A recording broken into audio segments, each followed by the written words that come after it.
ओम शांति दोस्तों। तो बढ़ते हैं हम अपने सफ़र के 10वें पड़ाव की ओर, जिसका नाम है विश्व परिवर्तन में 5 तत्वों का योगदान।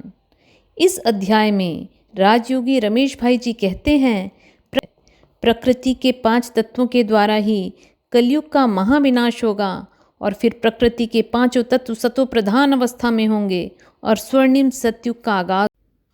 प्रजापिता ब्रह्मा कुमारी ईश्वरी विश्वविद्यालय में त्रिकालदर्शी परम पिता शिव परमात्मा अपनी शिक्षाओं द्वारा भविष्य के बारे में पहले से ही सूचना दे देते हैं। परिणाम स्वरूप हम भविष्य जीवन की सही तथा श्रेष्ठ योजना बना सकते हैं।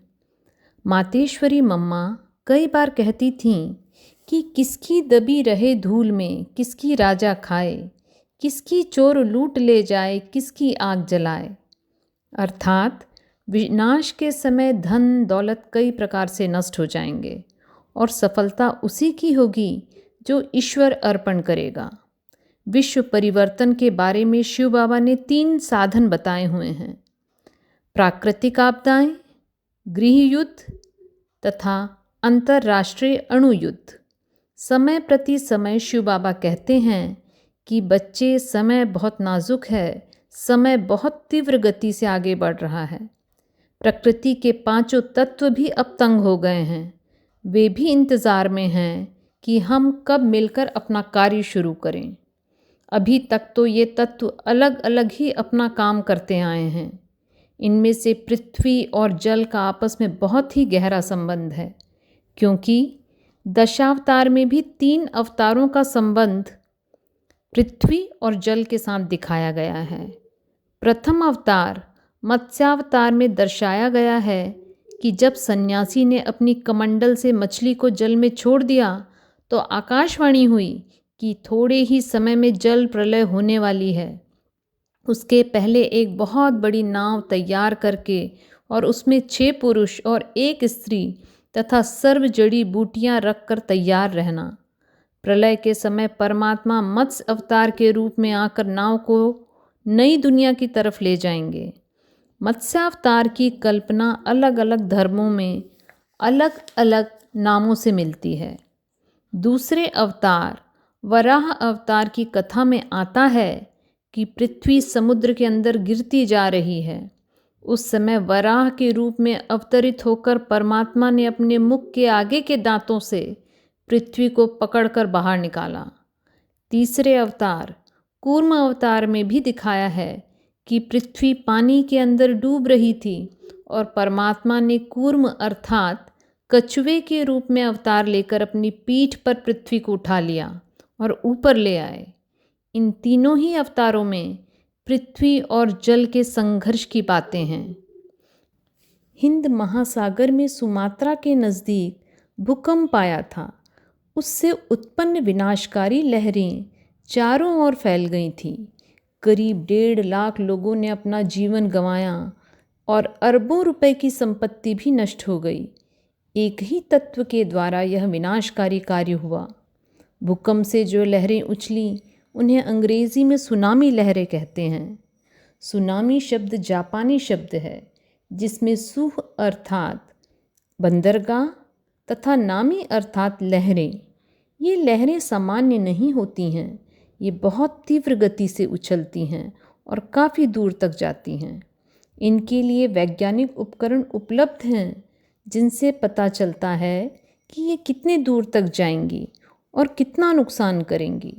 1960 में दक्षिण अफ्रीका के चिली शहर में भी विनाशकारी समुद्री भूकंप आया था, जिससे लहरें जापान तक आई थीं तथा जापान के हज़ारों व्यक्ति मारे गए थे।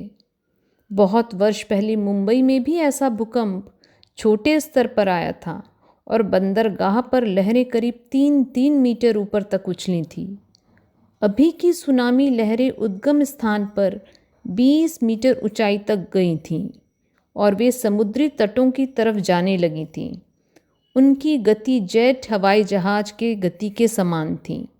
उस समय तटीय स्थानों के रहवासियों ने देखा कि समुद्र का पानी तट से 2-3 फरलांग अंदर चला गया और फिर पूरी ताकत से तट की तरफ आया।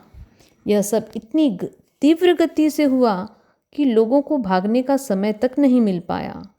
चेन्नई के मरीना बीच पर भी इन लहरों ने अपना तांडव दिखाया और वहाँ घूमने के लिए आए लोगों को तथा लाफिंग क्लब में आए लोगों का बहुत नुकसान हुआ।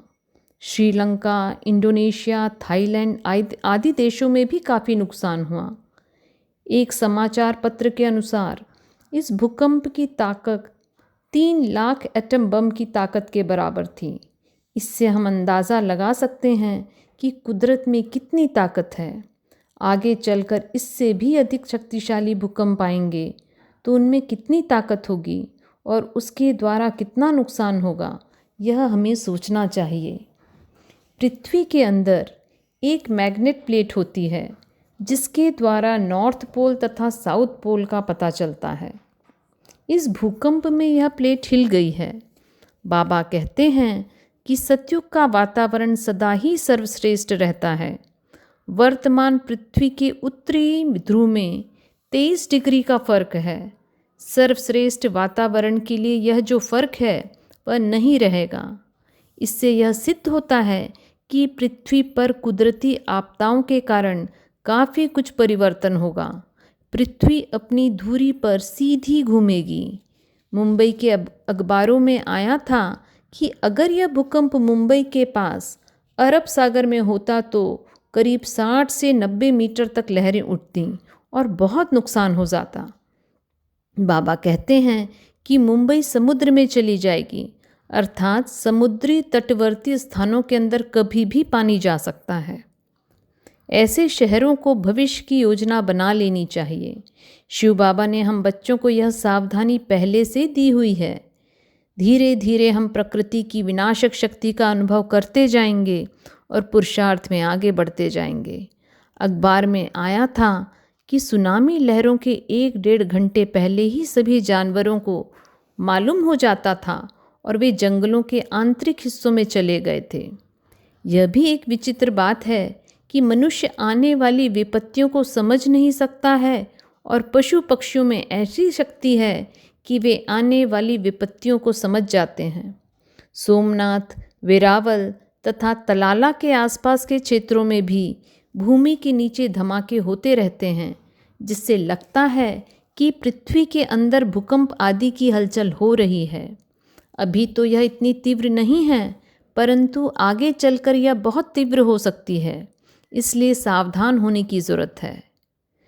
सुनामी लहरों के उठने से पानी के साथ साथ समुद्र के अंदर की रेत भी तटों पर आ गई और जब लहरें वापस गईं तो तट पर रेत का 3-4 फुट ऊंचा टीला बन गया। कई लोग इस रेत के टीले में दफन हो गए। समुद्र में ज्वार भाटा भी आता है, जिसके आते और जाते दोनों समय ही पानी में तीव्र शक्ति होती है। जाते समय पानी अपने साथ कई चीज़ें खींच कर ले जाता है। जिन्होंने समुद्र में स्नान किया होगा उन्हें मालूम है कि जब लहरें जाती हैं तो अपना संतुलन बनाना कितना मुश्किल होता है। साधारण लहरों में भी ताकत होती है, तो जो विनाशकारी लहरें हैं उनमें कितनी ताकत होगी।